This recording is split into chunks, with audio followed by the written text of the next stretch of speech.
Power sharing ಬಗ್ಗೆ ನೀವು ಹೇಳ್ತೀರಿ ಹೈಕಮಾಂಡ್ ಅಂತ, ಬಟ್ ನಿಮ್ಮ ಕ್ಯಾಬಿನೆಟ್ ಅಲ್ಲಿ ಇರುವವರು ಪರಮೇಶ್ವರ್ ಆಗ್ಬೋದು, ಮುನಿಯಪ್ಪ ಆಗ್ಬೋದು, DKC ಆಗ್ಬೋದು, ಈ ತರದ ಟಾಕ್ಗಳು ಯಾಕೆ ಅಂತ ನೀವೇ ಹೇಳಿದ ಮೇಲೆ ಏನಂತ ಪರಮೇಶ್ವರ್ ಅವರು ಹೇಳ್ತಾರೆ DKC ಸ್ಟ್ರಾಂಗ್ ಇದ್ದಾರೆ ಅಂತ, KH ಮುನಿಯಪ್ಪ ಹೇಳ್ತಾರೆ ನಾನು ಸ್ಪರ್ಧೆಯಲ್ಲಿದ್ದೇನೆ ಅಂತ, ಪರಮೇಶ್ವರ್ ಅವರು ಹೇಳ್ತಾರೆ ಮುನಿಯಪ್ಪ ಯಾಕೆ ಪ್ರಜಾಪ್ರಭುತ್ವದಲ್ಲಿ ಸ್ಪರ್ಧೆಯಲ್ಲಿ ಇರೋರಿಗೆ ನಾವು ತಪ್ಪಿಸೋಕ್ಕಾಗೋದಿಲ್ಲ, ಸ್ಪರ್ಧೆಯಲ್ಲಿ ಇರಬೇಡಿ ಅಂತೂ ಹೇಳೋಕ್ಕಾಗಲ್ಲ. ಪ್ರಜಾಪ್ರಭುತ್ವ ಹಕ್ಕು ಅವ್ರದ್ದು. ನಾನು ಚೀಫ್ ಮಿನಿಸ್ಟರ್ ಅಭ್ಯರ್ಥಿ ಕ್ಯಾಂಡಿಡೇಟು ಅಂತ ಹೇಳ್ಕೊಳ್ಳಿಕ್ಕೆ ಅಂತಿಮವಾಗಿ ಹೈಕಮಾಂಡ್ ತೀರ್ಮಾನ ಮಾಡಿ. ನೀವು ಕೇಳ್ತಾ ಇರ್ತೀರಲ್ಲ ಹಿಂಗೆ, ರಾಜಣ್ಣ ಅವರು ಅದಕ್ಕೆ ಪದೇ ಪದೇ ಬರ್ತದೆ, ನೀವು ಕೇಳೋದು ಅದಕ್ಕೋಸ್ಕರ ಪದೇ ಪದೇ ಬರ್ತದೆ. ರಾಜ್ಯಕ್ಕೆ ಅಂತ ಇದೆ ಗೊತ್ತಿಲ್ಲ.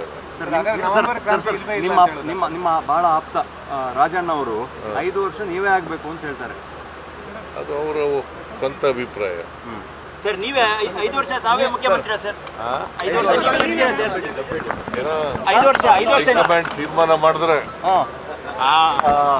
ಹೈಕಮಾಂಡ್ ತೀರ್ಮಾನ ಮಾಡಿದ್ರೆ